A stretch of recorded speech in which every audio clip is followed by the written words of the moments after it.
And thank you all for joining us today. The subject of today's meeting is an assessment of the potential health effects of burn pit exposure among veterans. And I would like to ask unanimous consent for the following non-subcommittee members to sit on the dais and participate in today's hearings.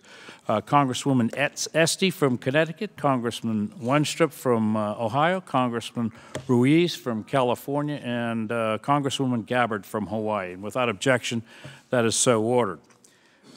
Before we begin, I want to take a moment to say what an honor it is to have been selected to serve as the chairman of this subcommittee. I am the son of a multi-generation Army family who also had the privilege of serving as an Army surgeon. I'm also the father of a combat veteran. I've treated many thousands of soldiers, sailors, airmen, and veterans in my career. And I've treated them in VA hospitals and clinics, DOD facilities, civilian facilities, and in tents and MASH units in a combat zone. So I've worked in most of the American territories, from Puerto Rico and the USVI to the Trust Territories of Oceania.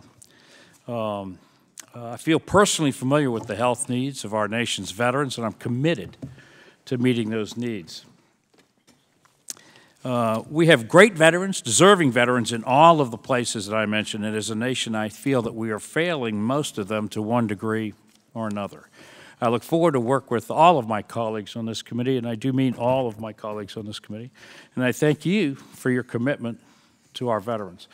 With that, I think we can also agree that this is a critical time for the Department of Veterans Affairs healthcare system, particularly with the signing of the Mission Act just this week. I'm grateful to Chairman Rowe and former Subcommittee Chairman Wenstrup for their leadership and support. I'm very much looking forward to continuing this subcommittee's long history of rigorous oversight to ensure that our veterans have the timely, quality care that they deserve. Today's hearing concerns regarding the potential long-term health effects of burn pit exposure. This is a critical issue facing today's service members and veterans, and should be an equally critical issue for VA's clinical and research programs. The testimony provided for today's hearings by the veteran service organizations and other advocacy groups, and the anecdotal reports of serious issues following exposure to burn pits in Iraq and Afghanistan are worrisome, to say the least. They also make it clear that despite a high level of attention, far more questions remain than answers on the exact nature and impact of burn pit exposure. The Airborne Hazards and Open Burn Pit Registry, which Congress mandated in 2013, is an important tool for the VA to use to track and monitor those who are exposed to burn pits during their service. I have concerns that the registry is not being used to its greatest potential to communicate with veterans exposed to burn pits who are worried about their current and long-term health and well-being. This registry should be used to guide the VA's research into toxic exposures.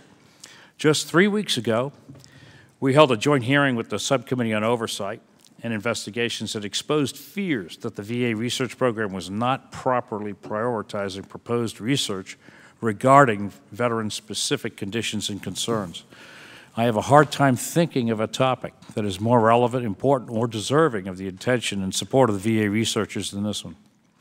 Moving forward, I'd like to see the VA prioritize supporting and conducting the epidemiological research that will enable us to understand the relationship between burn pit exposure and the pulmonary and respiratory issues that veterans returning from deployment report experiencing.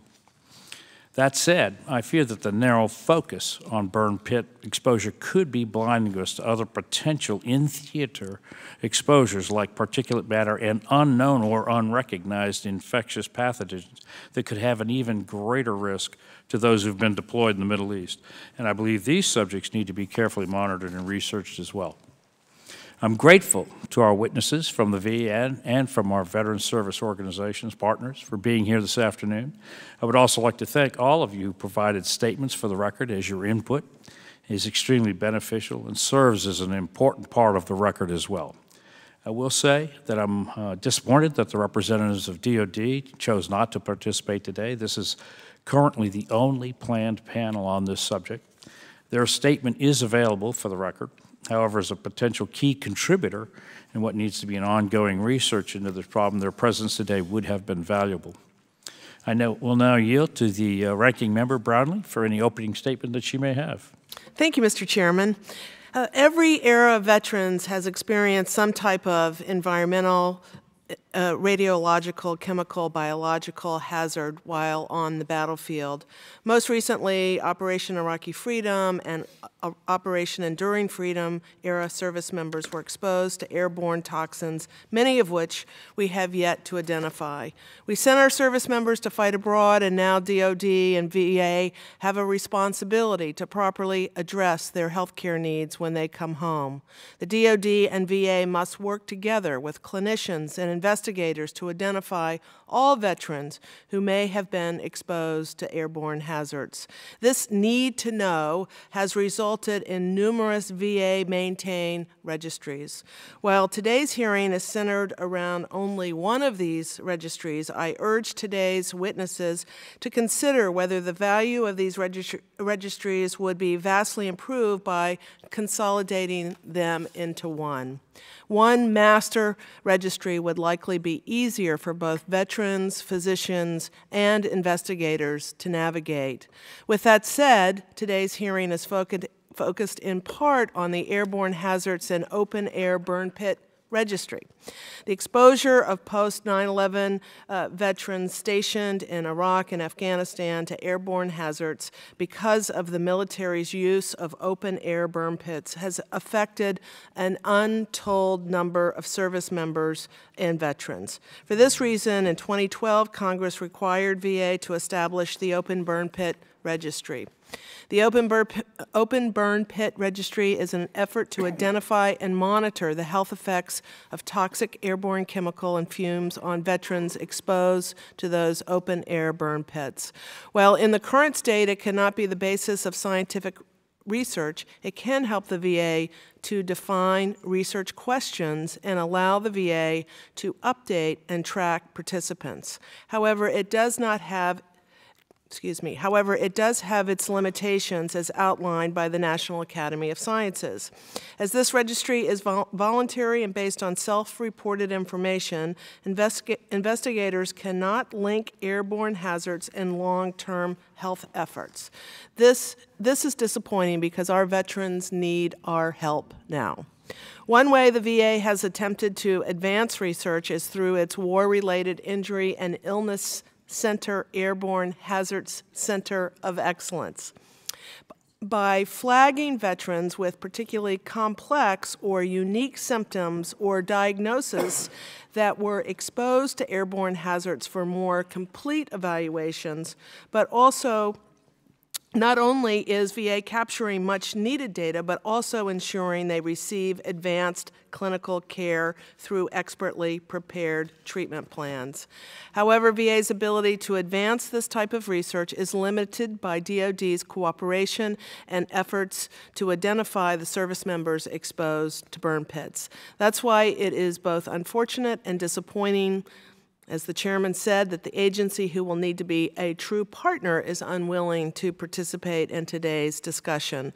Furthermore, until a fully interoperable electronic health record system is set up between two agencies, VA will continue to be beholden to DoD's willingness to cooperate. For this reason, it is of utmost importance that VA's electronic health records modernization team is in direct communication with both VA clinicians and VA investigators, and I look forward to hearing more from the VA on this issue. Mr. Chairman, thank you for holding today's hearing. It's an important one, and I thank you to each of the witnesses for the work you have done to ensure these veterans are neither forgotten or overlooked, and I yield back. Thank you very much, Ranking Member Brownlee. I'll now yield 5 minutes to the overall committee chairman, Dr. Phil Rowe. Thank you, Mr. Chairman, Ranking Member Brownlee, and thank everyone for being in attendance today. As a scientist in training in medical school, epidemiology always tweaked my interest. And as a member of this committee for the past several Congresses, I've been following the issue of DoD toxic exposures with great interest. In fact, Ranking Member Walls and I have been the lead sponsors supporting appropriations for DoD's congressionally directed medical research program on Gulf War illness the past several years.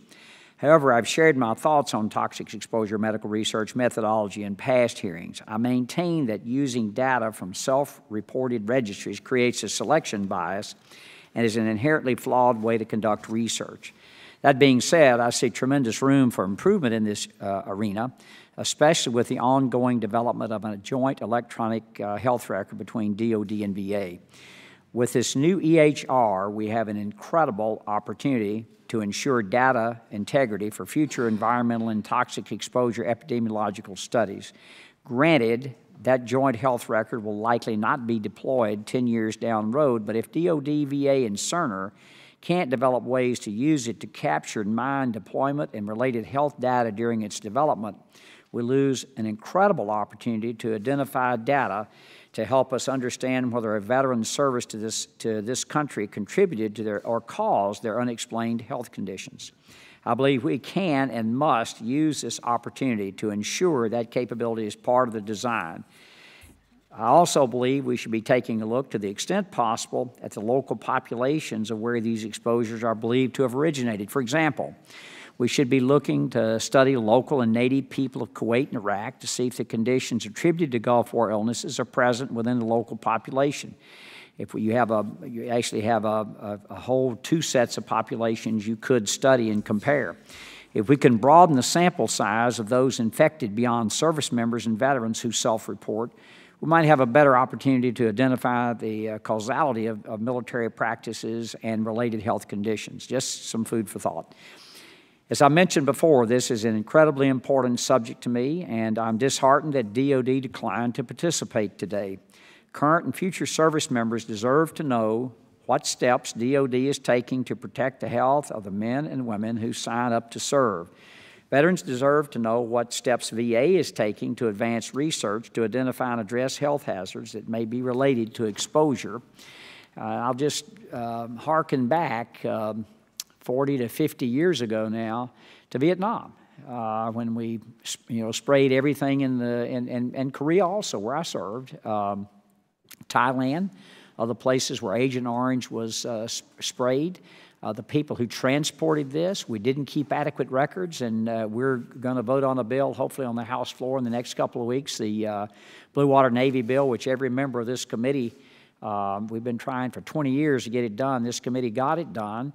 We didn't keep adequate records. There's really no way to determine the science behind that, and that's just impossible. So I finally said, look, let's just make this determination and do it on the basis of what's right for the veteran to do, since we cannot prove it one way or the other. Again, I'd like to thank Dr. Dunn for allowing me to join the hearing today, as well as the panelists for sharing your time with us. And Mr. Chairman, I yield back. Thank you very much, Chairman Rowe. Joining us this afternoon for our first and only panel is Tom Porter, the Legislative Director for the Iraq and Afghanistan Veterans of America, and also Mr. Kenneth Wiseman, the Associate Legislative Director for the Veterans of Foreign Wars of the United States, and Dr. Ralph Erickson, the Chief Consultant for Post-Deployment Health for the Office of Patient Care Services for the Veterans Health Administration of the Department of Veterans Affairs. And Dr. Erickson is accompanied by Dr. Drew Helmer, the Director of the War-Related Illness and Injury Study Center and Airborne Hazards Center of Excellence for the VHA New Jersey healthcare system. Thank you all for taking the time to participate in this important hearing today. And Mr. Porter, I believe we'll begin with you. You're now recognized for 5 minutes. Thank you, Mr. Chairman. Before I get started, I'd like to call your attention to the many IAVA members that are here in town, many from California and Tennessee and Texas. So just wanted to ask you to note that we've got folks in town storming the Hill on burn pits issue.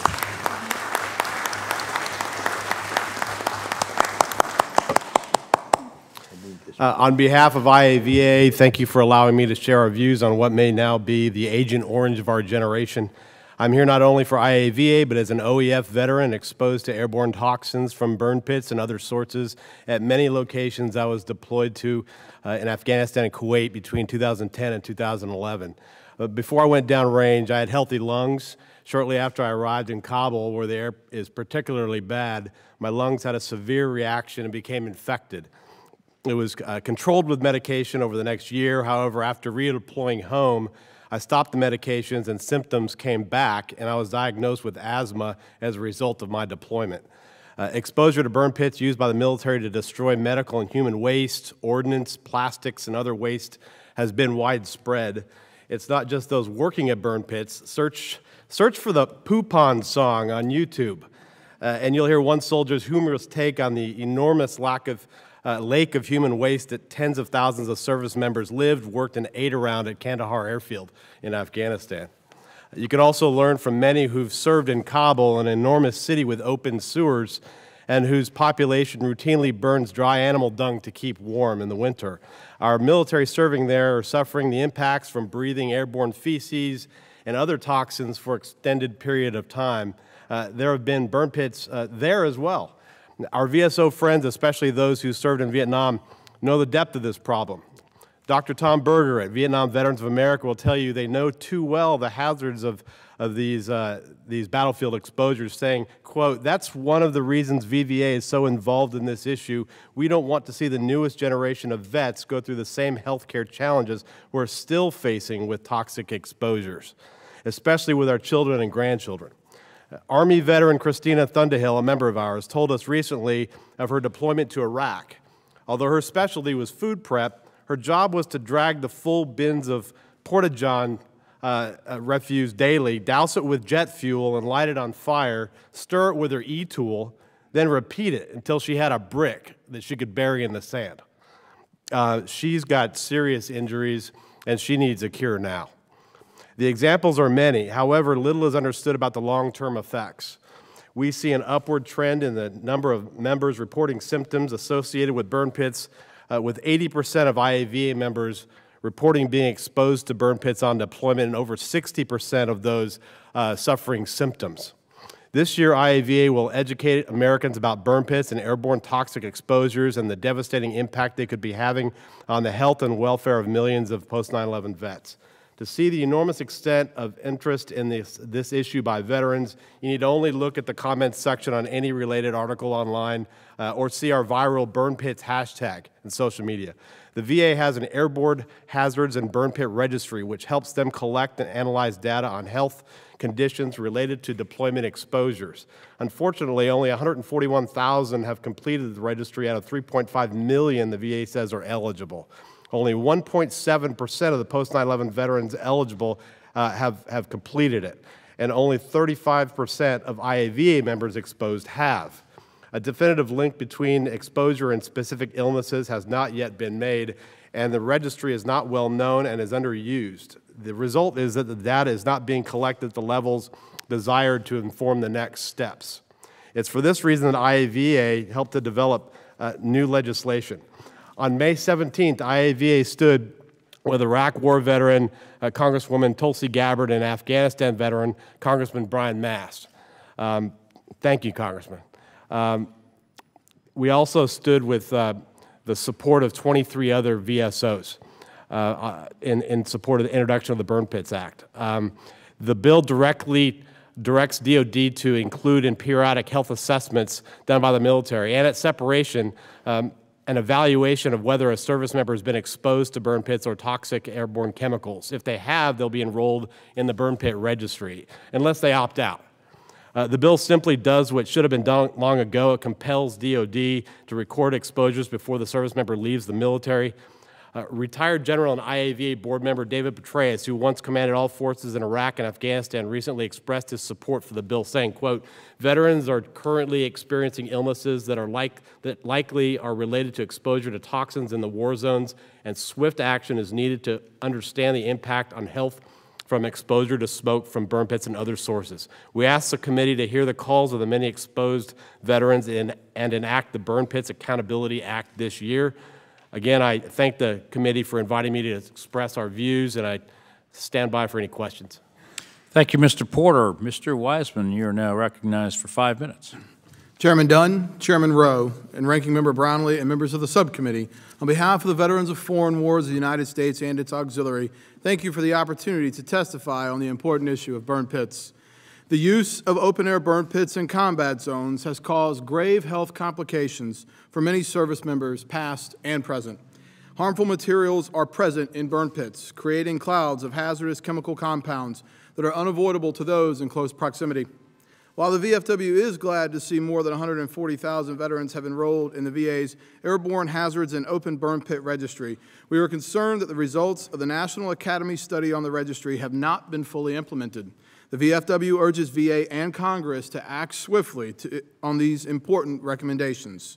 For example, a similar study operated by Burn Pit 360 allows the spouse or next of kin of registered veterans to report the cause of death for the veteran. VA must add a similar feature to its registry to ensure VA is able to track trends. The VFW hears from veterans about the lack of outreach from the registry. The low rate of completion for the medical exam associated with joining the registry is one of many reasons VA must improve its outreach efforts. As VA moves to implement the electronic health record, EHR, special attention must be given to ensuring the record can interact with the registry.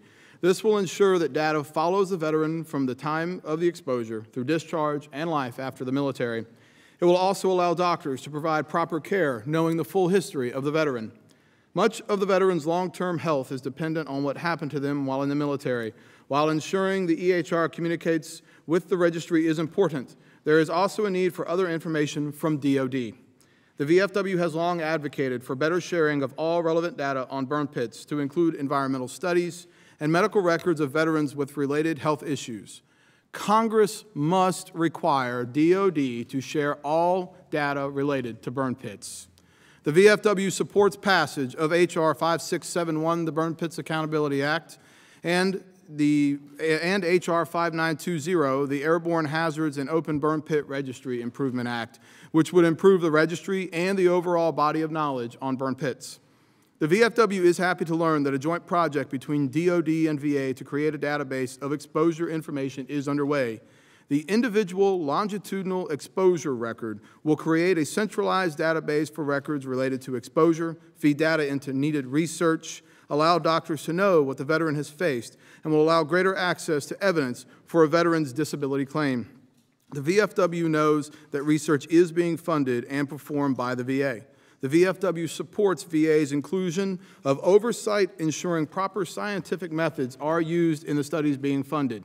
We also support VA's efforts to hire more researchers and to fund employee-led research like that conducted at the VA Medical Center in Northport, New York, which found a connection between deployments to Iraq and Afghanistan and adult-onset asthma among 6,200 veterans in the local area of the facility.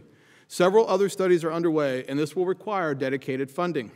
The VFW is pleased that VA will ask the national academies to review existing research to determine whether the evidence supports a connection between exposure to burn pits and deadly respiratory conditions.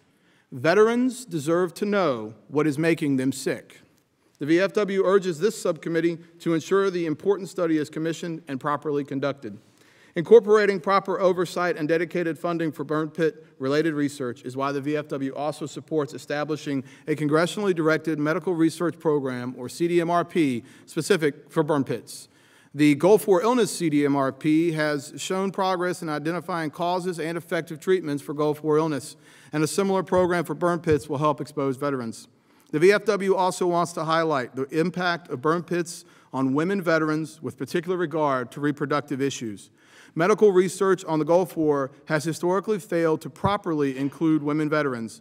A VFW member who was exposed to burn pits called me, and she told me how her children were born with birth defects, including seizures, how they were born with high levels of heavy metals in their blood, and how she had to get a hysterectomy in her late 20s. This is not normal, and this must be answered. Women veterans deserve to understand how their military service may or may not have long-term impacts on their health. As such, the VFW calls on VA to improve research related to the impact of burn pits as they relate to reproductive health issues and birth defects. In closing, the VFW sees that there are more miles in front of us than behind us on the issue of burn pits. Mr. Chairman, this concludes my testimony, and I am ready for any questions you or the subcommittee may have. Thank you. Thank you very much, Mr. Wiseman. Dr. Erickson, I now yield 5 minutes to you. Good afternoon, Chairman Dunn, Ranking Member Brownlee, and members of the subcommittee. I appreciate the opportunity to discuss the ongoing research and actions of the Department of Veterans Affairs taking to identify and care for veterans who were exposed to burn pits during service in the armed forces. I'm accompanied today by Dr. Drew Helmer, Director of both the War-Related Illness and Injury Study Center, New Jersey, and VA's Airborne Hazards Center of Excellence. Veterans are appropriately concerned about burn pits and airborne hazards during deployments, and so are we. These and other exposures may be associated with the reported symptoms of shortness in breath and diminished exercise capacity that we hear from our veterans. The collaborative and ongoing efforts of VA, DoD, and our partners in academia are being fully employed to identify veterans who may be at risk and to better understand the potential short-term and long-term adverse health effects that may be associated with their exposure. Our combined aim is to limit future exposure to deployed forces and to prevent the development of disease and disability. Open burn pits were used as a common waste disposal method at military bases in Iraq, Afghanistan, and other countries in the region. The smoke and fumes created by these burn pits added to the already existing complex burden of dust, particulate matter, and general air pollution commonly present in the Southwest Asia environment. In 2013, Congress enacted legislation requiring VA to establish and maintain an open burn pit registry for eligible individuals who may have been exposed to toxic airborne chemicals and fumes caused by open burn pits. In 2014, VA established the Airborne Hazards Open Burn Pit Registry. This is VA's fastest growing environmental health registry and includes more than 144,000 participants as of today. VA and DoD subject matter experts meet monthly to discuss and plan joint actions for the study of deployment-related exposures and their possible association with subsequent adverse health conditions. In May of 2017, VA and DoD gathered 50 subject matter experts and held a symposium to address the health effects of airborne hazards exposure during deployment. This allowed VA and DoD to review and develop innovative approaches to research and clinical care. VA investigators recently convened a similar group of experts for a workshop at the American Thoracic Society meeting in San Diego. One specific early innovation by VA was the establishment of the Airborne Hazards Center of Excellence in 2013 at the New Jersey War-Related Illness and Injury Study Center. The Center of Excellence houses VA's only comprehensive clinical assessment program dedicated to studying the adverse effects of airborne hazards in veterans. Of special note, select registry participants with high-priority conditions and exposures will be invited in for a comprehensive in-person clinical evaluation with the option to volunteer for related research projects. As part of our written testimony, we highlighted 6 major VA and DoD studies which are addressing the potential adverse health effects associated with burn pits and airborne hazards. We also included a bibliography of recently published VA work and provided 2 extensive lists of ongoing VA research projects in this area.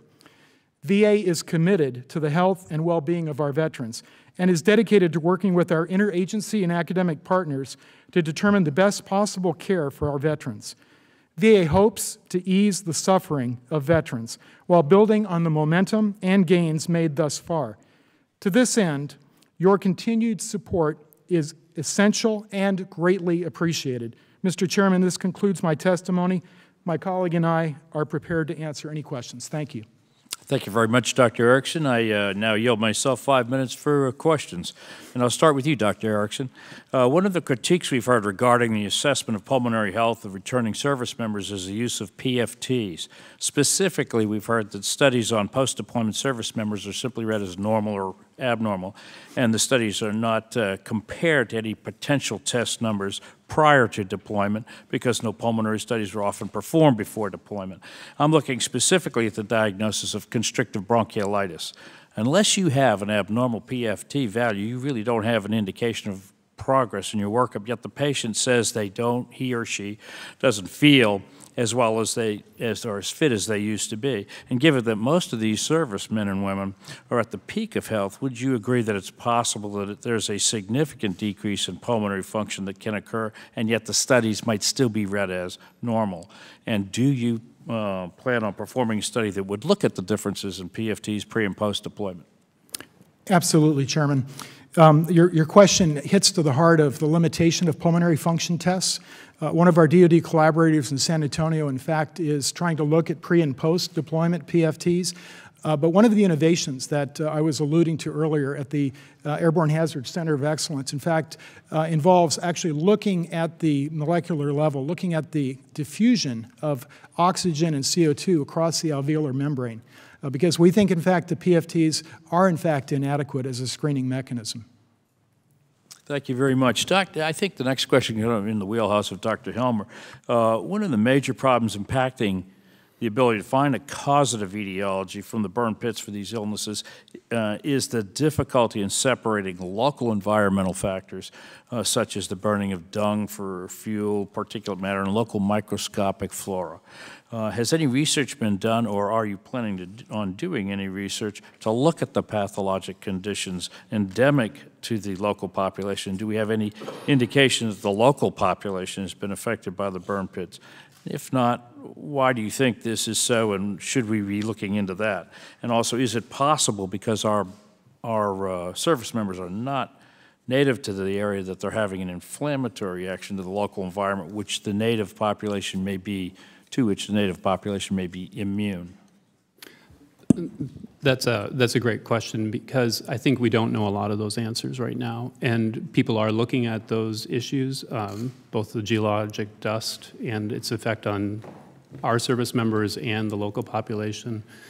We're also looking at the possibility of a genetic environment interaction in our service members that may be responsible for the symptoms that develop and the various health conditions that we can diagnose in service members.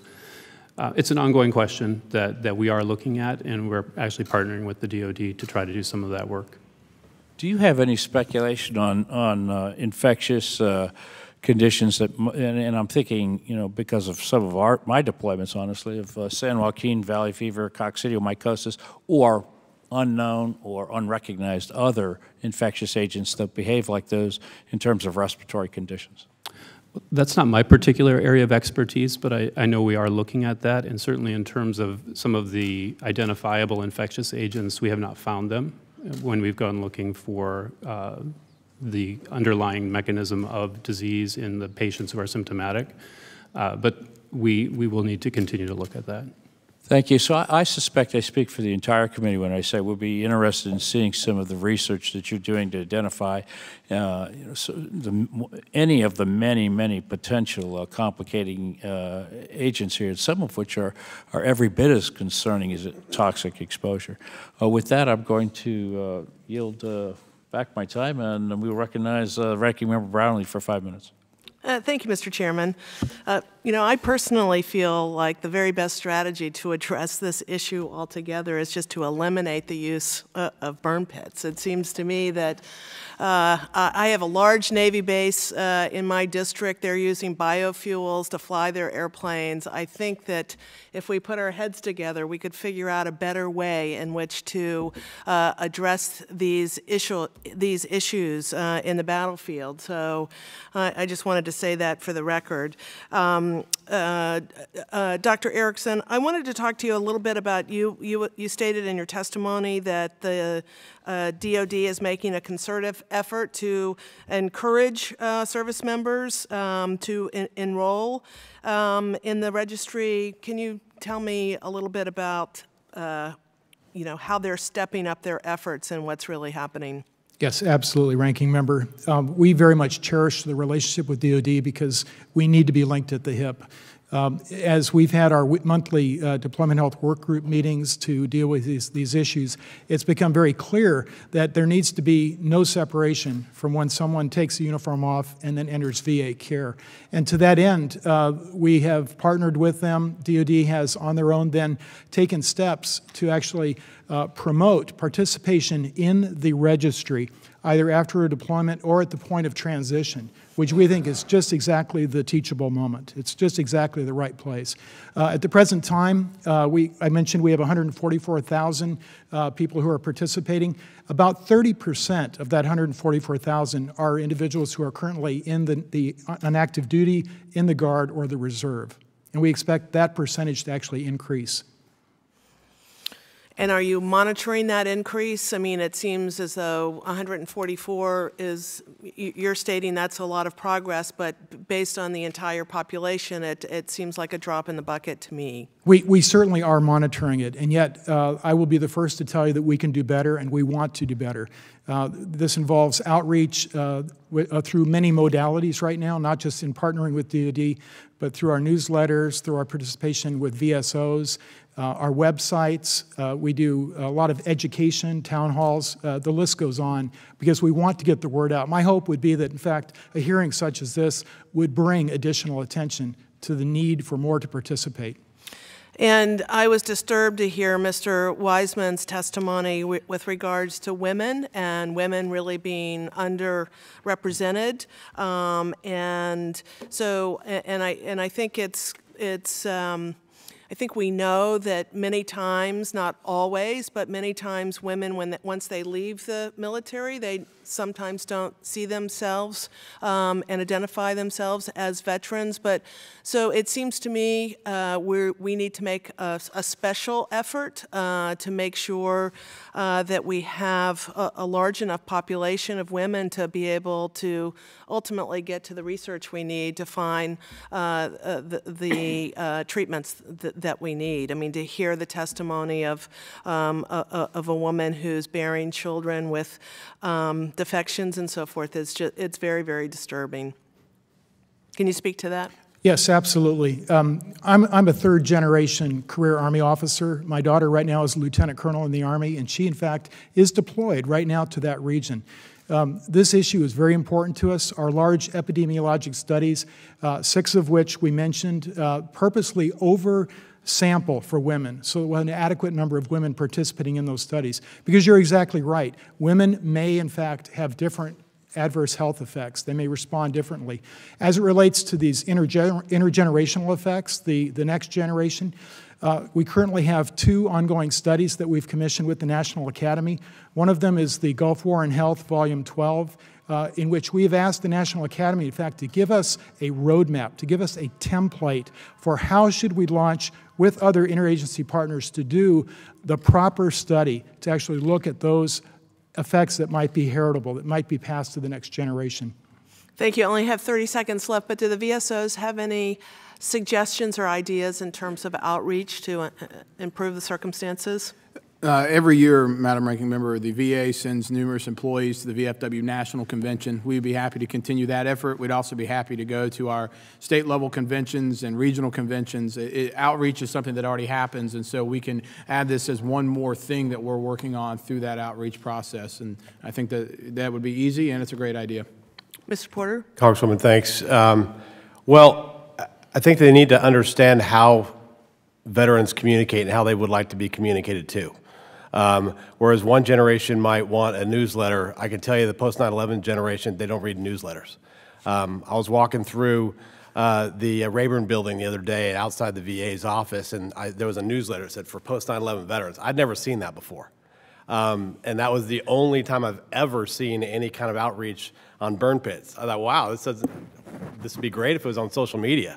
I mean, it would be great if they asked veterans how they would like to be communicated to, and they'd probably be surprised. So they're going to have to get used to using Twitter and Instagram and Facebook and Snapchat and all those kind of things to be able to reach those folks. Thank you, Mr. Porter. My time is up, and I yield back. Thank you very much, Ranking Member Brownlee and Mr. Porter. I now turn to the full committee chairman, Dr. Phil Rowe. You have 5 minutes for questioning. Thank you, and welcome Dr. Ruiz back to the committee. Glad to have you here, and my generation likes to be communicated with smoke signals, so we all different.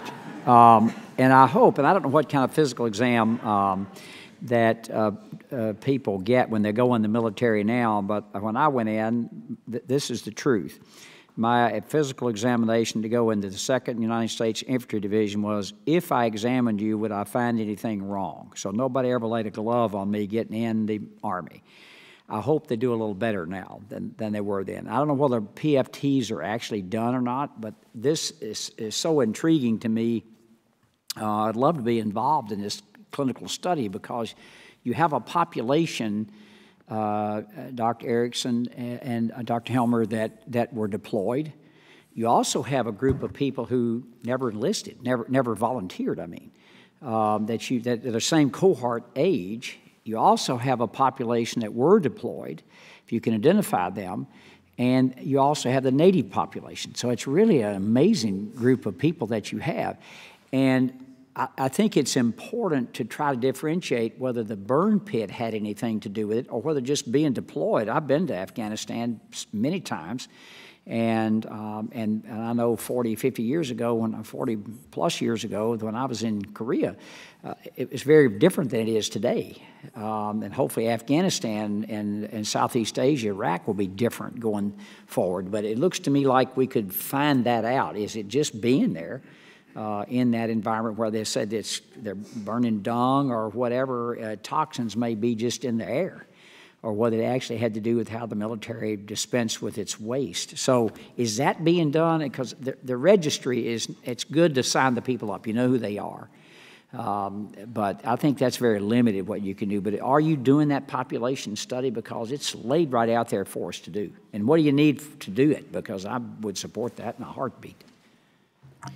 Yes, sir.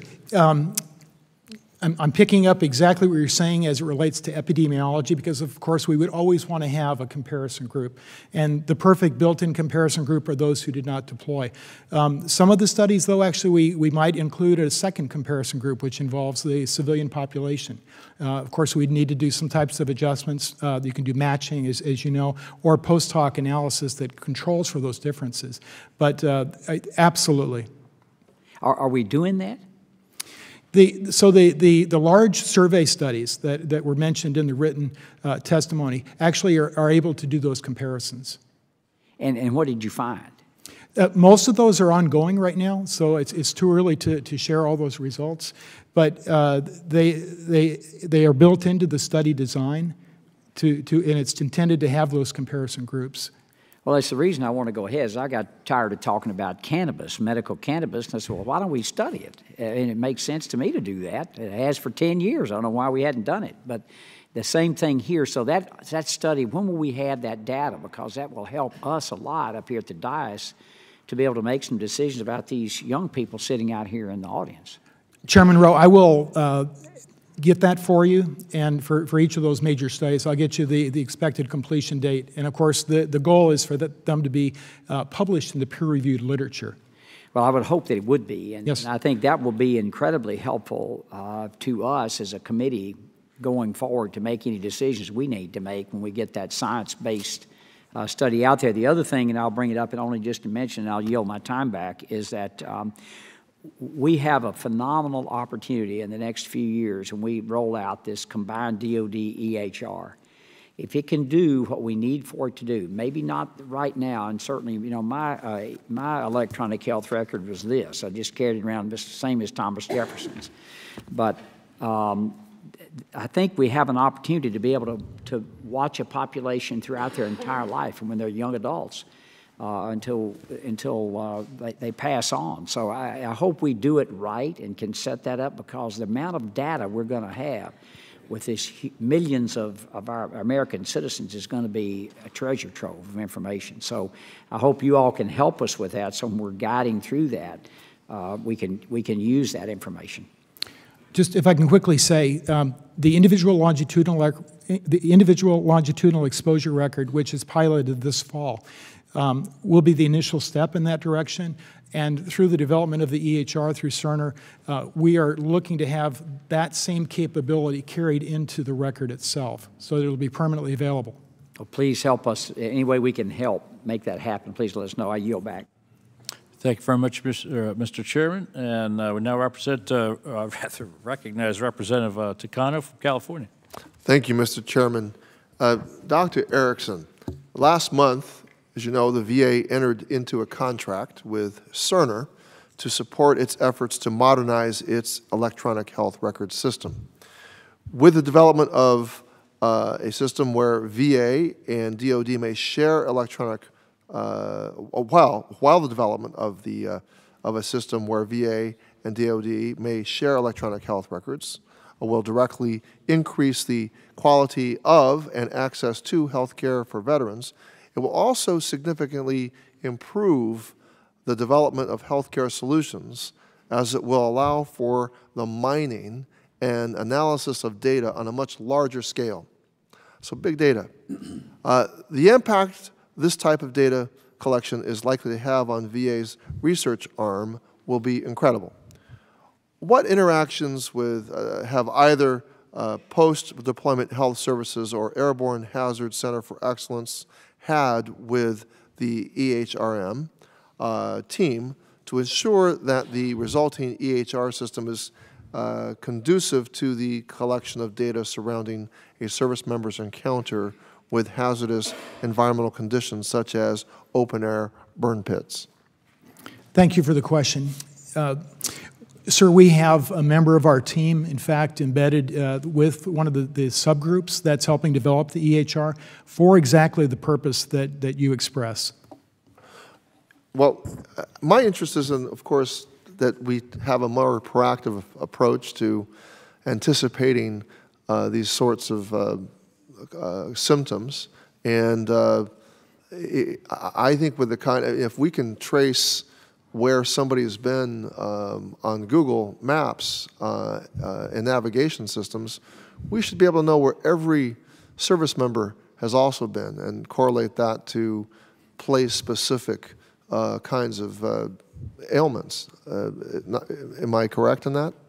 Absolutely. In fact, our goal, the end state, would be that from induction to the point of discharge or retirement from the military, we would then have captured through the lifespan, the military lifespan of that individual, all of those exposures, all of those deployments, all of the medical encounters, both inpatient and outpatient.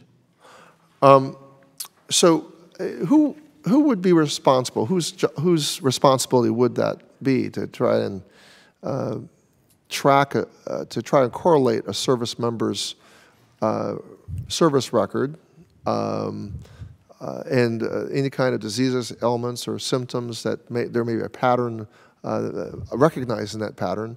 Is it DoD? Is it the VA research function?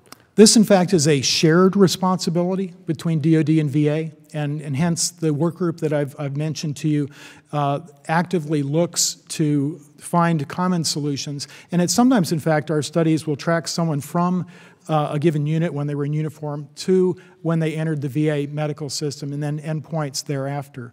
So it's actually a responsibility that we share.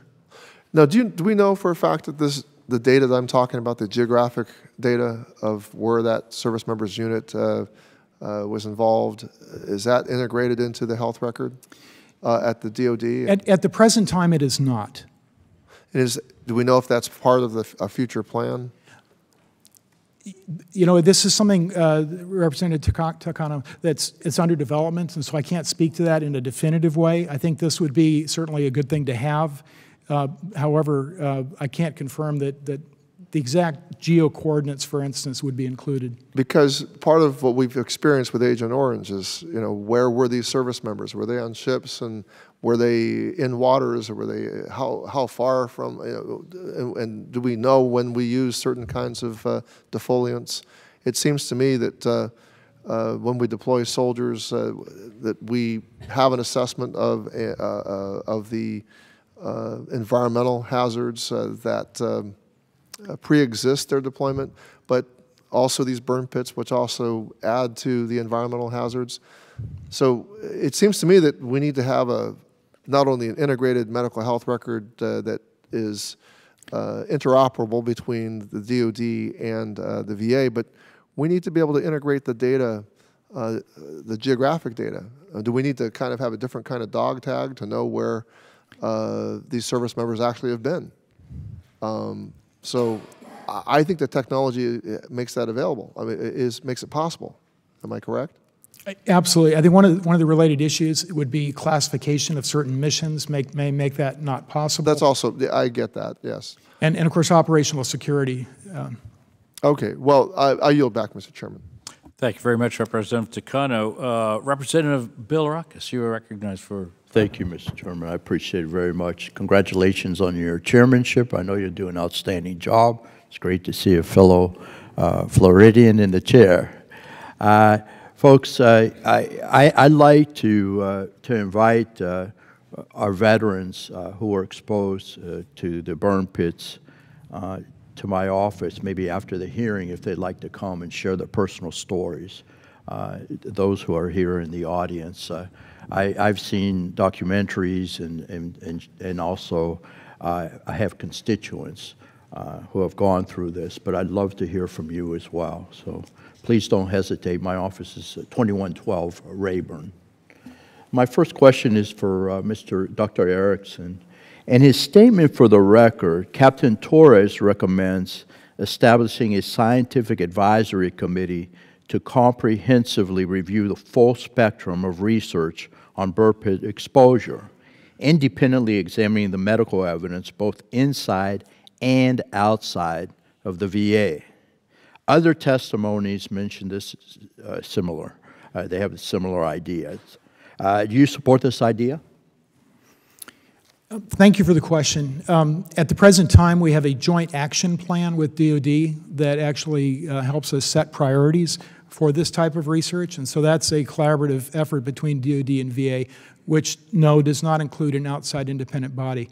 And why not? And why not? I don't know.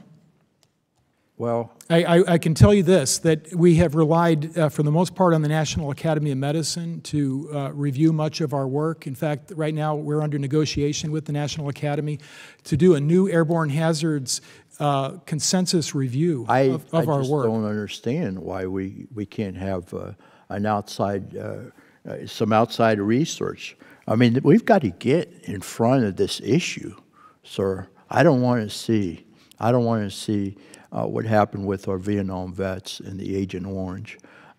This is really tragic. So what I'd like to do now is ask Mr.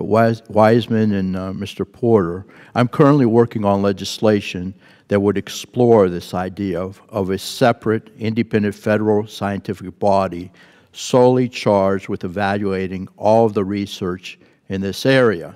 Can you provide any additional insight, and will you both work with me on developing this further? And do you agree with me that there should be both an outside and inside medical evidence, obviously the VA, but also outside the VA, so we can tackle this issue for our heroes? We would agree with you, Mr. Bilirakis, and your leadership on toxic exposure issues says that you would be a great partner for the VFW. Transparency is key. For too many years, we were told that there were no service members on the Korea DMZ exposed to Agent Orange prior to April 1st, 1968. And documentation has then been declassified, and that is why H.R. 299 now includes that section for the Korea DMZ presumptive to start September 1st, 1967. It's that type of continued research and transparency that must be had. I mentioned in my testimony, both written and oral, the need for DoD to be required to share everything. The oversight mechanisms that Congress has in place will help with that. And I'll also point to Camp Lejeune, where contaminated water was found. It was reviews that found a spike in male breast cancer that led us down that road. And so absolutely more research, absolutely more transparency, and absolutely the VFW would be willing to work with Congress, because every day is Veterans Day. Sir? And we'd support additional research, definitely, the higher quality of the research and data that we can get produced, whether it's private or public, but we need somebody like the VA to be able to pull all of that together and corral it so that it can be reviewed and have it all in one spot. The transparency is big, have DoD to be able to share all that information with the VA and the public so that we can know all the facts. So yeah, and we look forward to working with you on that. All right, very good. As far as I'm concerned, it's a no-brainer, so I look forward to working with y'all and other members of the committee. Dr. Erickson, I know I don't have much time. It seems that from the witness testimonies today and from colleagues on the committee that many of us have concerns about the scientific validity, again, of the open burn registry. In fact, stakeholders in my district have told me it is so poorly designed that it results in data that is virtually useless. You mentioned the National Academy study, but it is unclear to me how far the VA has gone to implement the recommendations from the study. Based on these concerns, what value do you think the registry has, and what concrete examples can you give us of how the registry has been used to advance clinical care for veterans who may have been exposed to burn pits? And I know you've addressed this, but can you address it one more time for us, because this is vital. It's very Yes, I'll try and be very quick, and of course get back to you with additional information as necessary. The registry, I think, excels in allowing members of the service, veterans, to participate in a very difficult issue. So by volunteering, they're participating, they're giving us a lot of information about their experiences, their exposures, their health. This, though it is not an epidemiologic study that would have the validity of a well-constructed prospective study, et cetera, it still can generate hypotheses. It can give us leads. It can give us ideas of things that we need to be looking at. And so as we look at trends, as we cross-reference what's in the registry with what's, for instance, in the electronic health record for those who are enrolled at VHA, again, that gives us additional ideas of what we need to be looking at, where we need to prioritize our work. All right, thank you very much. I yield back, Mr. Chairman. Thank you very much, Representative Bilirakis, for your questions and your comments. Mr. O'Rourke, you're recognized for 5 minutes. Thank you, Mr. Chairman. And Mr. Porter, Mr. Wiseman, thank you for your testimony and for the advocacy of the members of your organizations. I'm just constantly reminded that any progress we make in Congress or on this committee is thanks to the pressure that you bring to bear. And I feel that today. And the urgency just at a personal level and I think for the committee has been raised. And I want to make sure that we're not having yet another meeting on this issue, trying to describe why it is taking so long for us to do what is necessary for those who've served this country, and also to the ranking member's point to stop this from continuing to happen. I feel like those are the two basic charges: to make sure that we've cared for those who've been exposed and who are suffering, and to stop this from happening going forward. And I know the chairman of the full committee's left, but I love that he reminded us of the example that we have with Agent Orange, and that it took this country more than 40 years to acknowledge our responsibility and our accountability, and to pony up and begin to take care of people who we should have decades earlier been there for. Belatedly, but we got it done, and we're about to do that with Blue Water veterans as well, thanks to those veterans who've shown up at our town hall meetings and forced the issue. So I know that when something happens, it's going to be thanks to your advocacy, and I just want to tell you I'm grateful for that. And to Dr. Erickson, I'm really, this is not on you, I'm just really disappointed, and that the chairman of the subcommittee already said this, but I join him in just saying how disappointed I am that the Department of Defense ducked this meeting. They have every reason in the world to be here. Deeply disappointing that they are not. But what I want to know from you is, how have they been as a partner? Your title is Chief Consultant, Post-Deployment Health Office of Patient Care Services, Veterans Health Administration, U.S. Department of Veteran Affairs. So your post-deployment, how are you doing in working with the deployment side of the equation, as to the point as you can be? Again, we have a deployment health work group, which we on a regular basis work to discuss these issues. So let me get to this. You have 144,000 on the voluntary registry out of 3.5 million eligible. Is DOD doing everything within their power to identify those 3.5 million and connect you with them? Representative O'Rourke, I cannot speak for DOD in that regard. I'm asking you. My sense is that they have taken very strong steps to that end, especially as it relates to the point of transition. Is there something more that they could do? You know, I think all of us could partner to do more. My sense is that with having a much greater enrollment in the registry, we'll be able to take this much further than we have to date. And let me ask you this question. So the Chairman Rowe, referred to his desire to study medical cannabis. And while I support that effort, I also just support allowing doctors at the VA to prescribe it today, because there are doctors who would like to prescribe it today. There are veterans who would like to receive it. And if those two agree, then let's move forward. I don't need to study it anymore. Are we at a point now where doctors can begin treating this without more studies, and where we can, we have enough information, even if it's not, studied, to the 10th degree, but there are veterans who are saying, I am experiencing this and I need this help, and there are enough doctors who are saying, I can do the following to help those veterans, and here are the kind of unique conditions that we can respond to. To the degree that a service member or a veteran has a defined condition, bronchitis, a type of cancer, et cetera, we certainly will aggressively pursue the normal methods of treatment to the state of the art. As it relates to answering all the questions that are surrounding this from exposure, there's a lot we still need to learn. And we're in that phase right now where we know there's an issue, but we don't have all the answers for Could we get to like a presumptive status akin to Agent Orange, where you just say, look, I was here in Iraq or in Afghanistan at this time, and I can't tell you how many kilometers away from a burn pit I was, or the date, or exactly what was burned, but I am experiencing this. Help me, and the VA is going to help you. With Agent Orange, presumptions came into effect both through legislation, which specified which diseases would be presumptions. Are you waiting on us to do that? No. Do you need that statutorily, or can you deliver that care? Or that VA the Secretary would have the authority, through the authority that Congress has provided the Secretary, to say that the level of evidence is sufficient for us to make a presumption. At the present time, we don't have sufficient evidence. Even if the veteran says, I was here, I experienced this, and there were at least 150,000 other people who've taken the time to register that same complaint, we just don't have enough. We need those answers. We need those 6 studies that I mentioned. We need those to go to completion. We need to be able to work on a population. Last question, because I'm out of time. What's the timeline to have those studies done? Again, I'll provide that to you. That would be one of my takeaways. Give me the ballpark. These can take several years. So at the earliest 3 years from today? That is a possibility, but it will vary study to study. Okay. Thank you, Mr. Chairman. Thank you, Mr. O'Rourke. I now recognize the representative from Louisiana, Captain Clay Higgins. Thank you, Mr. Chairman. I'd like to state for all present that it's quite disturbing that DOD is not present. I interviewed a veteran that was exposed to burn pit, young man from my district, yesterday.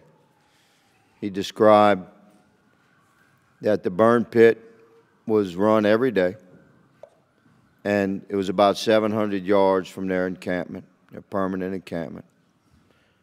He stated that the smoke would envelop at times the camp and come into the tents, the large tents, their barracks.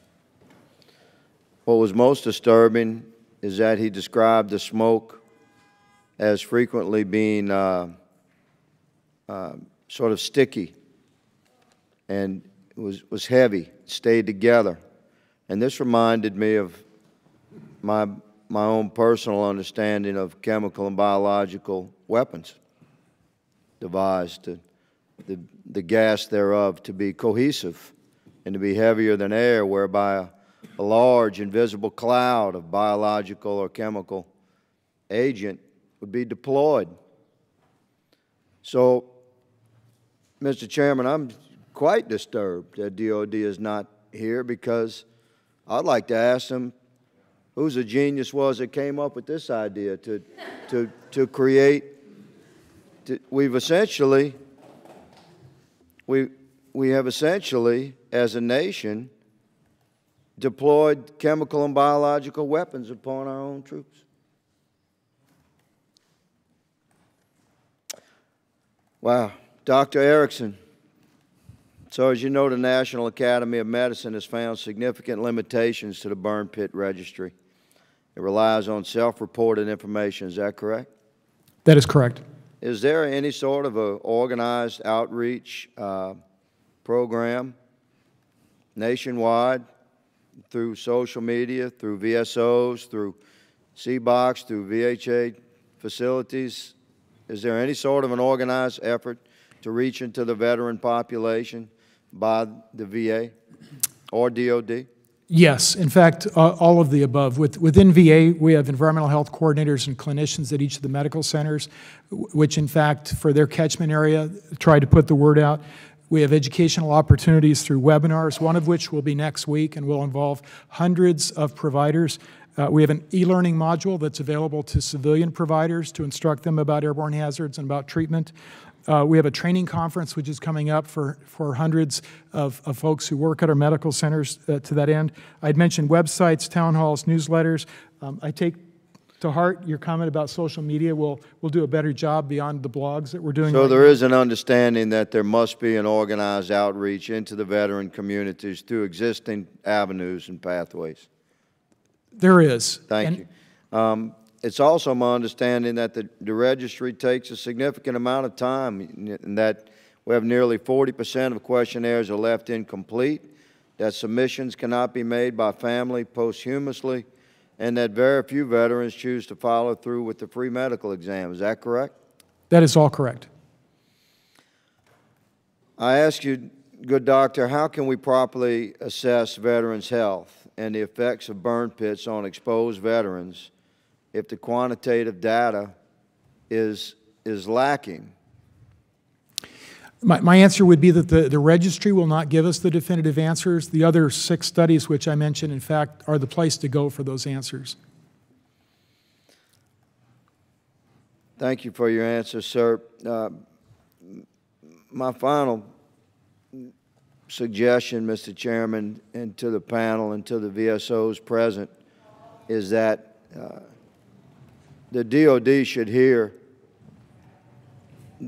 as the noise of thunder from all of us that they were not present today. These veterans have been subjected to a great deal of carnage from enemy fire and from occasional friendly fire, as tragic as that may be, in the form of munitions. But to think that we have purposefully deployed burn pits and created chemical and biological fumes and smokes to deploy upon our own troops is very disturbing. Mr. Chairman, I yield back. Thank you, Captain Higgins. I do want to take as a point of privilege on the chair to point out from the testimony that's been submitted that the DOD testimony that GAO has estimated 273 burn pits in 2010 in Afghanistan and Iraq combined. In 2016, they found a single burn pit that was operated by the military. However, the disposal of this refuse has been contracted to civilians, presumably local civilians. I know not exactly what they're doing, but so some progress has been made. I don't want anybody to think that this is still an active practice, but I share your concern. And I want to represent Mr. Correa for 5 minutes for questions. Thank you, Mr. Chair. First of all, let me thank Mr. Porter, Mr. Wiseman, the veterans that are here today for your service to our country, and also, of course, for bringing these most important issues to our attention. And I want to start out by saying that I concur with Mr. Higgins and his comments about the DOD not being here. But Dr. Erickson, is the DOD and do you coordinate together on these issues?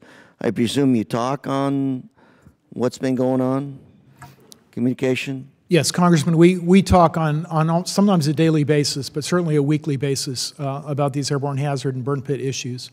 So, you know, at every conflict that we've had, every war, we seem to have these issues that pop up: Agent Orange, Blue Water Navy, World War II, other issues. Looking forward, are these registries open to veterans that are now serving, that say, for example, begin to complain of certain issues? You begin to get these data points, you begin to create information there that maybe indicate that something is going on right now that we are not aware of. Do you keep that data? Is this registry open to everybody or just to the burn pit folks? Congressman, we have 7 registries total. The eligibility requirements for the Airborne Hazards Registry, an individual would have had to have served in OIF, OEF, OND, Desert Storm, Desert Shield, stationed in Djibouti, Southwest Asia Theater of Operations after August of 1990. So my question is more of a, kind of a, do you have a situation, a process where if you have a person in the service right now and believes that there's something seriously wrong, where they can report this information so they begin to discover what is going on right now as it develops? Or do we have to wait years and years to figure out, something was going on in 2018, we should have done something then at the early stages of this development? Congressman, that's a good question, and that would be the responsibility of the DOD to answer that for you. I'm sorry. Do you work with the DOD on I certainly these do, kinds of processes? I can't speak authoritatively or directly as to what steps they do take. I don't want you to answer for them. I'm just trying to figure out if you work with them, if there's a process like that, so we can continue or begin to anticipate these issues before they're actually on top of us, and we have so many of our men and women in uniform that have to go through this. Absolutely. In fact, that is our joint aim, is that we could, as a team, actually prevent these exposures, but in lieu of that, be able to detect early the development of disease and disability to take care of those individuals who so proudly served our country. I'm a little slow here, so can you repeat that to me again? Is that your aim, or are we actually taking steps in that direction? I'm not trying to put you in the spot. I'm just trying to ask, are you and the DOD working in something that could give us an early indicator of these issues that are kind of come before us? Or is there no process there so that maybe this committee can begin to address that issue? It's a very simple yes or no question. Yes. Yes, you are working? Yes. Thank you very much, sir. I have no questions. Further questions, sir. Thank you very much, Mr. Correa. I now recognize Mr. Mast of Florida for 5 minutes for questions. Thank you, Chairman. I do want to thank both the IAVA and Representative Gabbard for their work on this issue. I know it's been vigilant, to say the least, and so I do greatly appreciate that. When I look back on my service, I think one of my least favorite parts of training was when one of my sergeants would yell out, "Gas, gas, gas." And we'd have to do everything we could to get on our mop gear and our masks within seconds or whatever time frame they set in front of us. And what is absolutely disturbing to me is that the chemical attacks that we really needed to fear were those that were coming from within our own camps. And it's in that I want to start with asking you a few questions, Mr. Porter. Of all of those veterans that you know of within your ranks, do you know of veterans that were exposed to burning vehicle parts? That and a whole lot of other things. How about burning tires? Yes. How about burning bottles? Certainly. I think, though, that people don't even know what they're exposed to because it's everything burnt all together. So. How about those square green batteries that the military uses in basically everything that's electronic? They burn some of those? A good chance, yeah. Everything from human waste to medical waste to fuel to tires, excess clothing, and all those bottles that 100,000 people in each theater, they drink 10 bottles of water a day. That's all got to go somewhere. It's not going to the recycling center in Jalalabad. MRE wrappings? Sure. Mattresses? Sure. Chem lights? Yep. Chemical drums? Yep. Tarps? Everything. Movies, magazines? Everything. You already mentioned human waste? Right. I think we could probably sit here all day and list the things that anybody that spent time in uniform has seen burned overseas, and the stuff that they had to breathe in constantly, the stuff they had to taste in their food on a daily basis. These airborne hazards, they do go well beyond just what is burned. I can look back and I can think about those smoke grenade holders that are right next to the driver's hatch on so many of our fighting vehicles. You were expected to put those smoke grenades directly next to where it was that you were driving.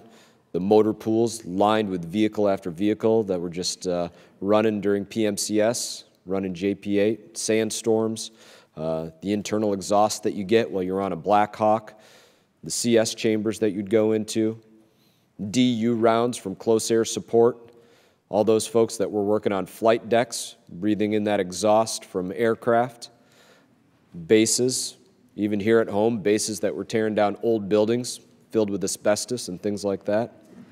My fellow bomb technicians who would detonate thousands of pounds of explosives at one time and would be expected to go check out those shot holes afterwards to make sure there was nothing additional laying in there. Airborne hazards there, of course, the burning oil fields from the times of the Gulf War. Is there any other experiences that you'd wish to share from your membership of those exposures to burn pits?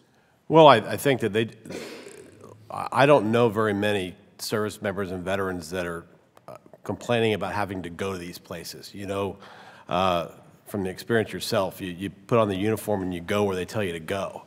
And you even know that there's bad stuff in the air and hazards, and a lot worse than that than in the places that we're deployed to. It's just that the expectation is by service members and veterans is that they get taken care of when they come home. And so that's the key, is they're going to go places. They're not going to complain about going those places, but they want to be treated and when they return back. I think you're exactly right, Mr. Porter. We do our job, and we do it joyfully, even though there's not often joyous things that we're doing, and the veterans should be taken care of joyfully as well. Yes, sir. I do want to move to you, Mr. Erickson, while I still have a minute here. How many burn pit exposure disability claims have been filed? I actually have that number. My understanding is a little over 9,000. What percentage of the claims are approved for disability compensation? That number, Congressman, I'll have to get for you. Okay. What's the most common reason that veterans who have been exposed to these burn pits are being rejected for their disability claims? I'll also have to take that for a report afterwards. Perfect. I'll look forward to hearing your answers on those questions. Certainly. With that, Chairman, I yield back. Thank you. Thank you very much, Representative Mass, for that very vivid description of the environmental hazards of a combat theater. One might almost think you'd been there. And by the way, I think the entire committee would be very, very interested in seeing the numbers of adjudicated claims and how that played out. Ms. Representative Custer, you are recognized for 5 minutes. Thank you very much, and congratulations. We're pleased to have you on board as our chair. So I think you can tell by the bipartisan response today how concerned we are, and thank you to the VSOs and to everyone present for bringing this issue once again to the forefront. Just a brief point of personal privilege. In March of 2009, I was in Alaska for a ski race, of all things, during a volcano, Mount Redoubt. And I came home to New Hampshire having been in the ash for several days and ended up with several years of pulmonary difficulties, breathing, asthma, et cetera. And it took me a while to piece this all together. It certainly took my doctors at home a while to piece it together. I continue to have asthma-related symptoms because it was crushed glass, is my understanding, coming from. So this is obviously very different than the experience you all have had, the folks in the room, but my point being, I think there is difficulty in just trying to piece together these kinds of symptoms. And you pointed out, I think, that the pulmonary function test is inadequate. So I guess I want to hone in on two things. One is this electronic health record and how we can make sure that there are questions asked that specifically tease out what we know to be the constellation of symptoms from illness related to burn pits. Is that part of what this committee is looking at that's working with the electronic health record? Congresswoman, I think that would certainly be the desired end state. Again, we're just at the front end of the development of that new electronic health record, but I can tell you that these environmental exposure equities are going to be included.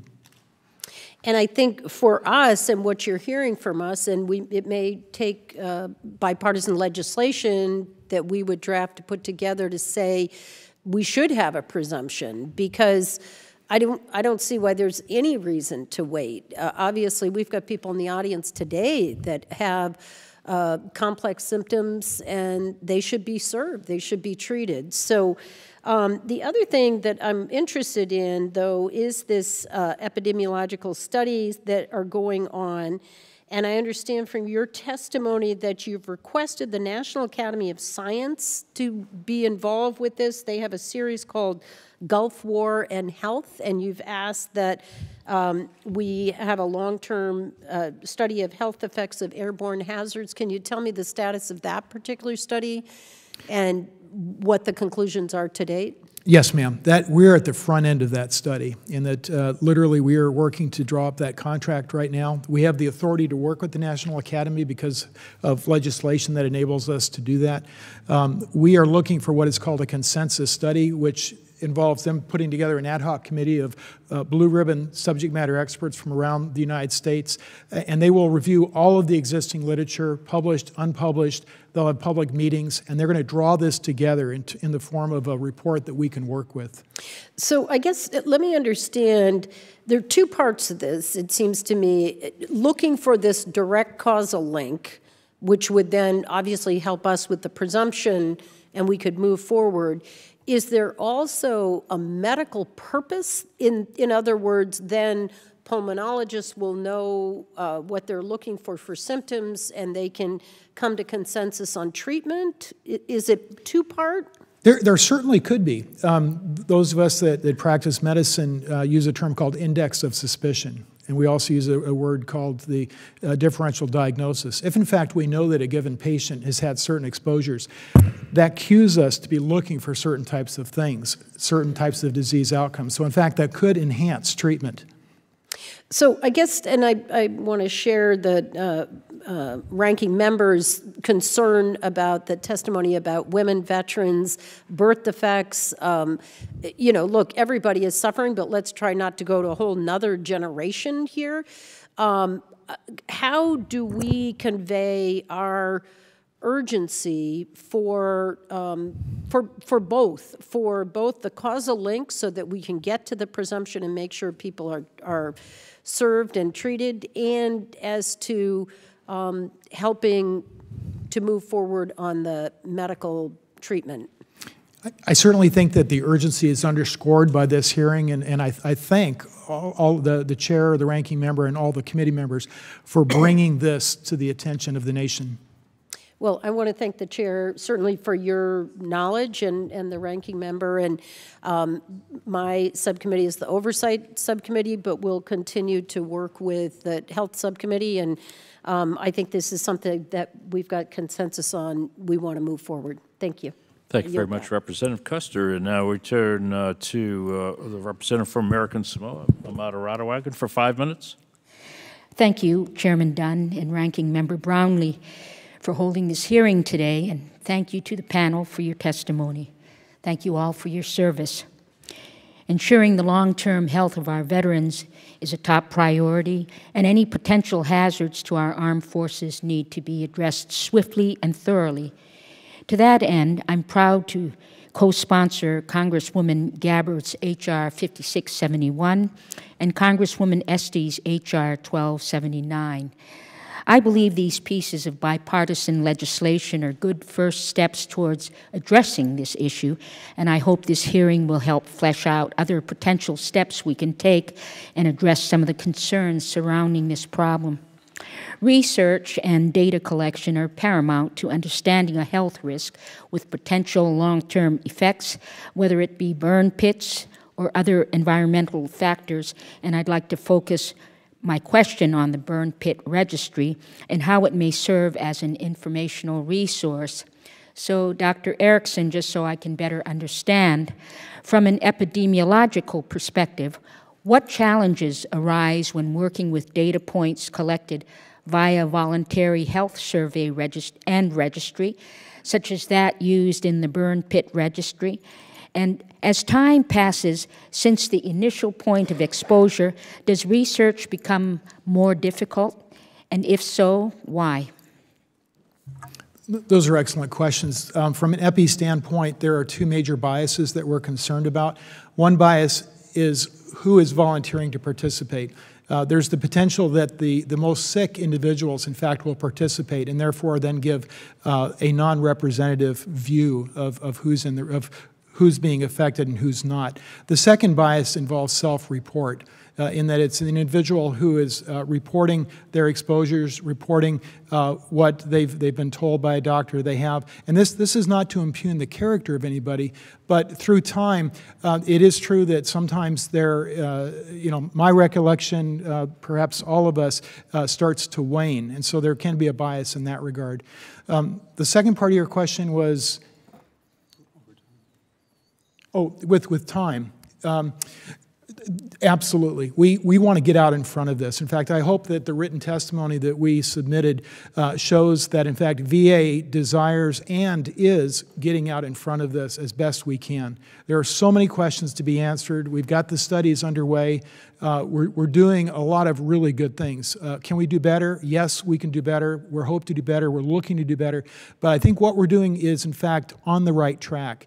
And we need to get to it now. We need to start those studies now, because you're right. If we waited 10 years, 20 years to start those studies, then that would be Agent Orange all over again. Thank you, Mr. Chairman. I yield back. Thank you very much, Ms. Radewagen. I now recognize Congressman Ruiz from California for 5 minutes for questions. Thank you, Mr. Chairman. It's great to be back in my alma mater committee. I'm going to be very quick and to the point. My point is this. If you have a high enough suspicion for a severe enough consequence, then you need to act, and you need to act now. So, Dr. Erickson, in your testimony, you say, quote, the evidence for an association between the development of specific respiratory diseases and exposures to combustion products was found to be inadequate or insufficient. Oftentimes, the VA says that there is no scientific proof between a link of burn pits and long-term health effects. That statement is misleading and very intellectually dishonest that the VA makes, and I'll explain why. The 2011 Institute of Medicine report is the report that you're telling us that you are commissioning the National Academy of Science to do. I mean, it's not the report. I'm saying that they took a blue ribbon group to look at all the other studies and to give us an update of what they thought. And they state, quote, information that would have assisted the committee in determining the composition of the smoke from the burn pit and therefore the potential health effects that might result from exposure to possible hazardous air pollutants was not available. Specifics on the volume and content of the waste burned at Balad Base, as well as air monitoring data collected during smoke episodes, were not available. In addition, the report states that, quote, the available epidemiological studies are inconsistent in quality, were conducted with various degrees of methodologic rigor, and had considerable variations in design and sample size. So, Dr. Erickson, if this critical data was not available or the studies methodologies were flawed, is it just as accurate to say that studies failed to prove or disprove a causal link between burn pits and adverse health outcomes? I don't have much time. I need you to answer. Right. No, it was a complex wording of the question, sir. So let me be very clear. There are no studies right now that can prove, and there are no studies that can disprove that there is a link between the exposure to burn pits and long-term health effects, correct? I think we need to look at the totality of the literature. I am looking at the totality. There is no studies right now. I'm a scientist. I'm an emergency medicine doctor. I'm a public health expert. You know the literature. I know the literature. Are there studies that can disprove that there is no link? I don't think the point, sir, is a matter of disproving, because as you know, that is the point. That is the point exactly, because if we cannot disprove, then it is very possible that there is a link between the burn pits and the health effects that our veterans are facing. And if we don't have that information, then we have to go by how we practice in emergency medicine and public health, meaning if you have a high enough suspicion, a severe enough consequence, you got to act. You got to start taking care of your veterans right now. So, do we have a high enough suspicion? So we have independent research that raised suspicions of a causal link that veterans exposed to burn pits are developing serious respiratory issues, cancers, and autoimmune illnesses. The same report found dioxins, dioxin-like compounds to be of concerns because of their association to burn pits and because some of the concentrations exceeded U.S. air quality standards. We know that dioxin was present in Agent Orange. The New England Journal of Medicine, a study by Robert Miller from Vanderbilt University, performed lung biopsies in 49 soldiers exposed to burn pits in Iraq and Afghanistan who were healthy before being deployed. 38 of the 49 were diagnosed with constrictive bronchiolitis, a very rare disease. In another study in Seton Hall University Law School Center for Policy and Research, and analyzed 500 veterans who were exposed to burn pits while serving in Iraq and Afghanistan. 74% reported respiratory issues, including severe shortness of breath. 26% of them had more severe illnesses, such as brain cancer, lung cancer, hardened bronchial tubes, and acute leukemia. We have found carcinogens in the smoke, carcinogens in the soil, metals found in lung biopsies in these patients. There are case studies like Jennifer Kepner, my constituent, 39 years old, who died of pancreatic cancer. Her oncologist did all the studies, genetic tests, all the other history, exposure history. The only plausible source was exposure to these burn pits. So, Dr. Erickson, in your testimony, the evidence for an association between the development of specific respiratory diseases and exposure to combustion products was found to be inadequate or insufficient. So would you say these studies and other case examples of veterans like Jen Kepner show a high suspicion enough for an association between burn pits and the long-term consequences? The concern that you are voicing, sir, is in fact the reason that we're asking the National Academy to Great. So you agree this. with me. There's high enough suspicion for you to pursue these studies. So now let's ask the question, is there severe enough consequences? Ask the family of Jennifer Kepner, who died from pancreatic cancer. Amanda Downing, who died to adrenal cancer at the age of 24. Brandon Maddock, who died of esophageal cancer at 26, if the outcome is severe enough. Ask the patients sitting in this room if their dyspnea on exertion, their autoimmune disease, their pulmonary fibrosis, their chronic bronchiolitis, and others who are permanently disabled, oxygen dependent, with broken families, depression, exacerbated PTSD, and possible suicidal ideations. Do you think that the consequences of this exposure are severe enough? I very much believe that their suffering is real. I very much believe that the exposures are real. So if there is a high enough suspicion with a severe enough consequences, we must act. And let's keep in mind, I know we're talking about registries, but registries aren't going to remove cancer in the body. Registries aren't going to provide the health care that the patients need or the benefits that they need. We need to make sure that we give the veterans their treatment, their benefits, and educate doctors and veterans about this right now. Dr. Rees, your comments are well taken. We appreciate that. Thank you.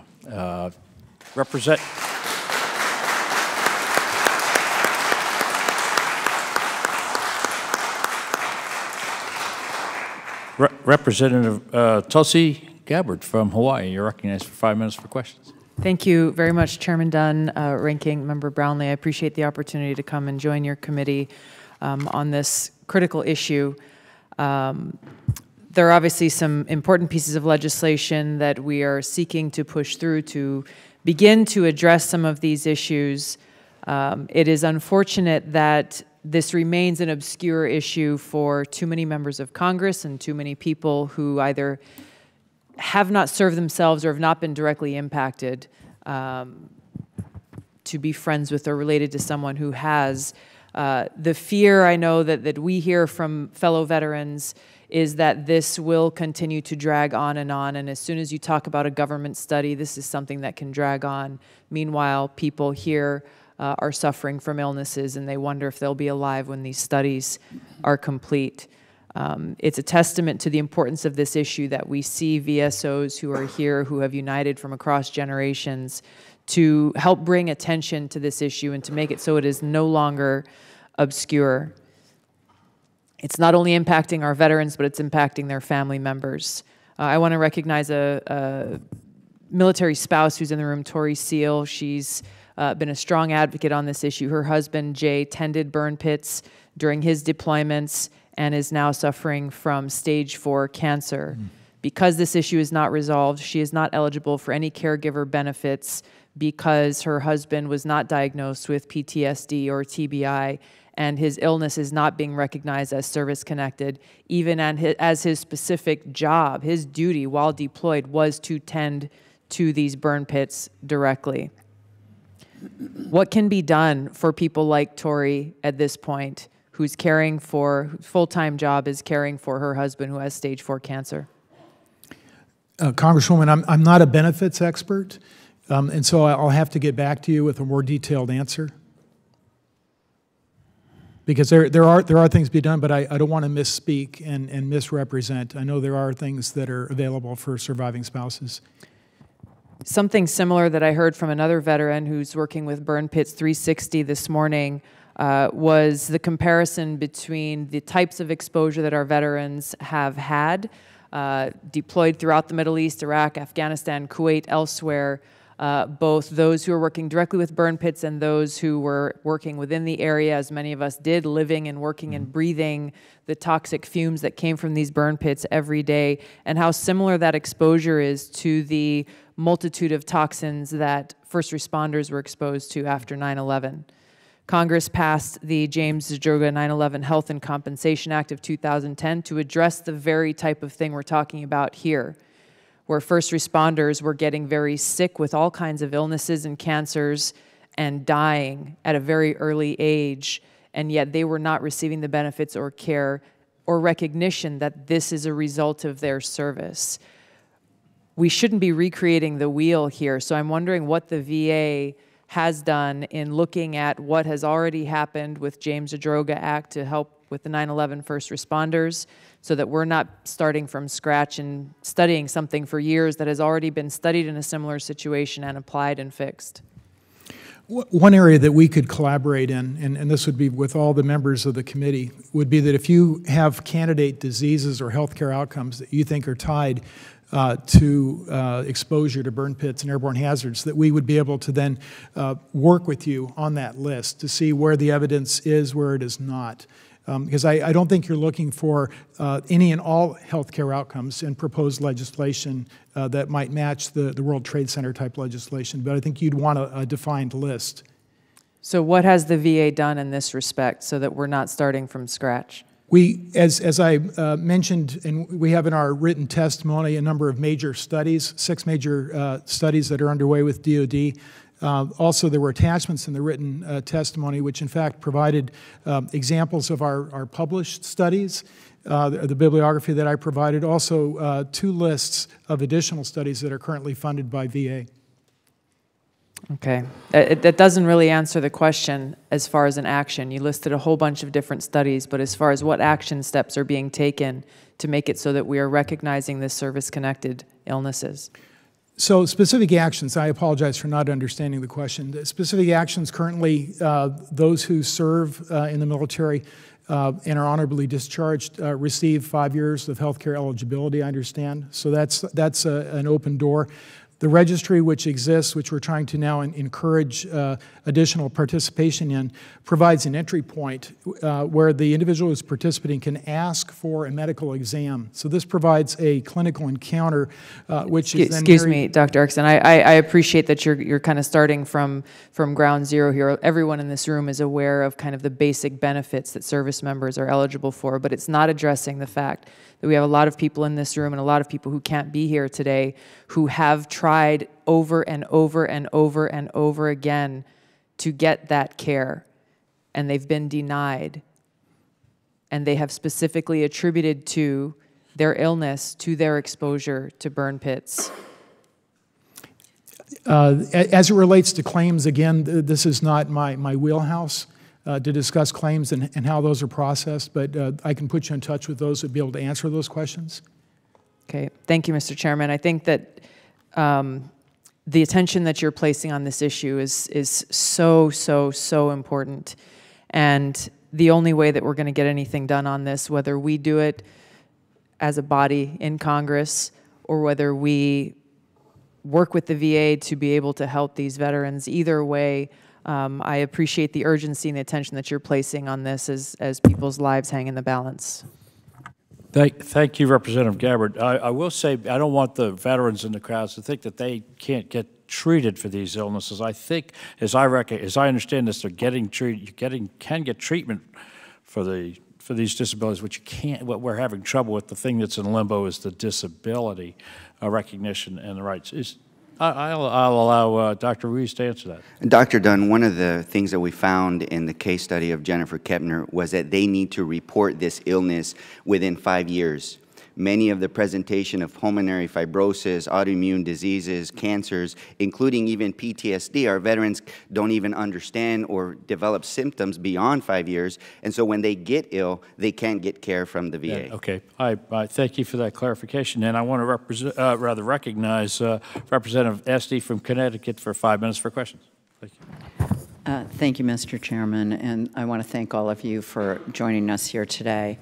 Mr. Wiseman, it's your second appearance before this committee today. We're going strong, ma'am. And again, I want to thank you. As people on the committee may or may not know, he will be leaving us, his position, to go to Virginia and help head things up over there. But I want you to know I know we would not be here today if it were not for your personal, fierce, persistent advocacy on this issue. Thank you. And it is going to likely take legislative action by this body. That's how we got Blue Water Navy. That's how we got Agent Orange. That's how we've got so many other things. Congress needs to act. VA's hands in their defense are tied because of Congress's previously passed laws. I am accredited to do VA claims. I'll still be doing those. I'll still be inside the VFW as a state commander, and I'll be happy to come back anytime. I thank you. Well, thank you very much. I'm actually the ranking member of the Disability Appeals Subcommittee, so we are very much looking at this. And I think, you know, my colleague, Ms. Gabbard, is right. This is going to require congressional action, and it is completely unacceptable to think that we are going to wait, having just now really been wrestling through the Agent Orange issues, that we would be doing that to the present generation of veterans. It's wrong. We should know better by now. And I know people here know that, but we have to find the will to make that happen. Shortly after I was elected in 2012, a decorated Iraq veteran in my district came to me, Mike Zakea, who's written a book called The Ragged Edge. And he experienced the burn pits and saw his colleagues, his men, experience them too. And he educated me first. As soon as I got elected, I wasn't on the committee. He said, you need to do something about this. You need to understand how important that is. And since his educating of me over 5 years ago, as everyone on this committee has seen, you begin to open the door on that, and you hear from people all over your district about it. And I had a niece who served in Afghanistan. This is a real problem. So a couple of things I wanted to flag. The issue about women's exposure is real and serious, and especially when the consequences, again, may be outside this time period. The exposure and then refusal to cover is unacceptable, and we should do better. Congress needs to do better on that issue. I have often wondered if the Defense Department were responsible for paying the bill after the fact, if they wouldn't think a lot more about it before exposing people. Have the payment for this come out of the DOD budget rather than coming out of the veterans budget, and we might be in a different place. I don't know how we do that, but I would tell you I think that we need to seriously engage. And again, I will add my voice to the chorus of my colleagues to express our extreme disappointment that DOD did not come today. The fact that they aren't here does not absolve them of responsibility, and they have the opportunity to mitigate this at the time. And we need to get them back to the table because those serving deserve to have their awareness of this at the time that it's happening. It's not their only mission, but it is part of their mission to take care of those who are serving while they are serving. It's the VA's mission to take care of them when they come home or don't come home. So again, I think we are I know we're looking forward to working with you, but epidemiological studies take a really long time, and people have direct needs right now. So this committee is committed to moving forward, taking care of the people who are suffering right now, and do what we can to mitigate in the future and reduce the exposures, try to understand that, but not wait till we have all the answers. I serve on the Science Committee. We will never have all the answers. That should not get in the way of our doing right by the people who wear the uniform. So again, I thank you for allowing me to join the committee today for this hearing. I have legislation, as I think you know, on this topic and have since early on in Congress, and I'm really grateful to the chairman and ranking member and the full committee chairman's commitment for us to do whatever we can to address this issue head on and not stick our heads in the sand. Thank you.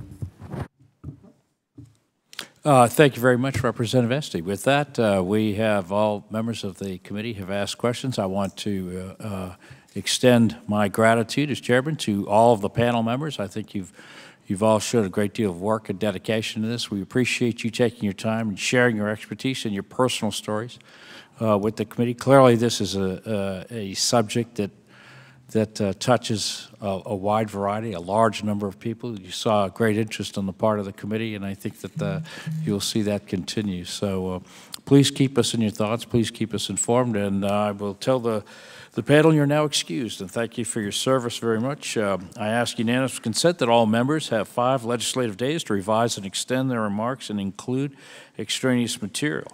And without objection, that is so ordered. And this hearing is now adjourned. Thanks.